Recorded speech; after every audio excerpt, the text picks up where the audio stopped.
Hello and welcome. This video is called The Art of Figuring Out because as a painters, that's exactly what we do. Painting is a constant act of problem solving, figuring out placement, size relationship, tonal and color relationship, edge treatment, the color world, compositional design, and so much more. Painting is not built on a whim. It is a problem-solving experience grounded in a logic. Because painting is a logical discipline, it is absolutely a learnable one. Leonardo da Vinci often described painting not just as an art, but as a science.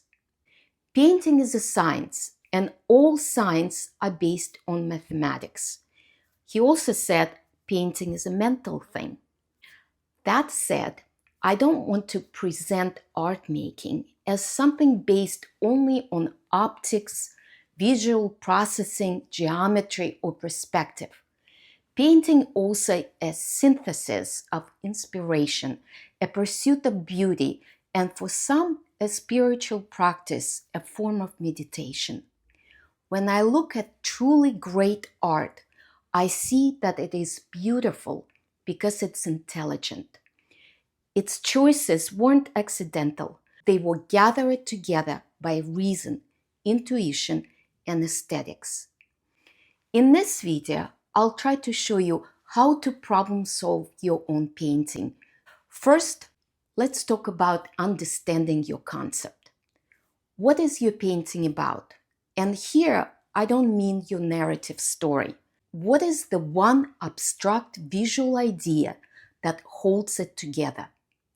Before we even touch the brush, we must identify the concept, the main idea behind the painting. Everything that follows, every brushstroke, every color choice, every value shift should serve that central idea. A painting concept is its dominant abstract visual theme. It's the glue that holds everything together in the painting. Let's look at some examples of potential concept. As a human beings, we are drawn to light and perceive the world by contrast. Light becomes a powerful organizing principle. Light becomes a storyteller. Light can guide the viewer through the composition towards the focal point, which is usually the place of the highest contrast. Dramatic light was a hallmark of Baroque period that lasted from 1600 to about mid-17th. Used by artists like Caravaggio, Giuseppe de Ribera, George de la Tour, Titian, and of course Rembrandt. Other possible concepts that can be used in a painting: silhouette and dramatic light. That creates a lot of mystery. Desaturated colors.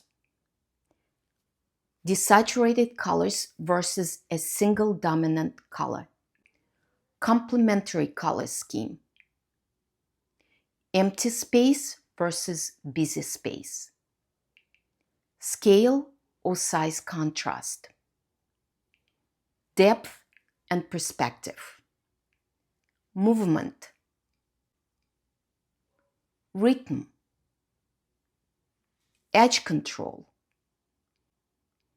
Brushwork and mark making.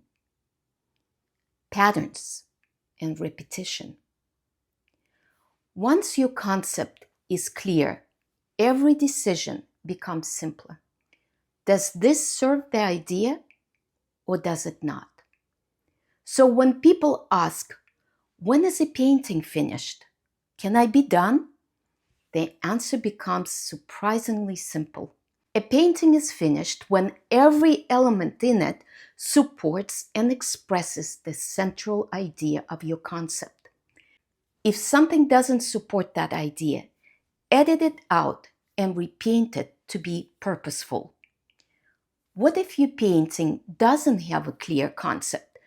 Or the opposite, it has too many competing ideas. It becomes harder to read. Every element demands equal attention. There is no visual hierarchy, or unity in a painting. The painting may feel overworked and lack of mystery. Let's look at a few examples together. Painting is interpretation, not imitation.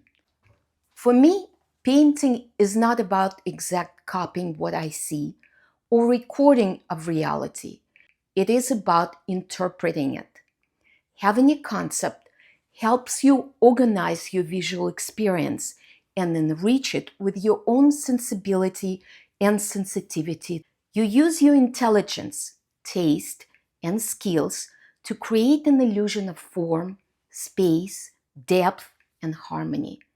You also need a deep understanding of your painter's tools. Let's take a short detour to look inside our toolbox and learn to be very clear and precise about the language we use when we speak painting. Every profession has its own tools. For painters, our tools are not just brushes and paints. That's our art supplies. Our real tools are the methods that allow us to create the illusion of reality. If you like this video, please share with your friends. I appreciate your support and your comments. If you'd like to know more about my teaching, check out my Patreon page or my website for more tutorials. And thank you so much. I hope to see you soon.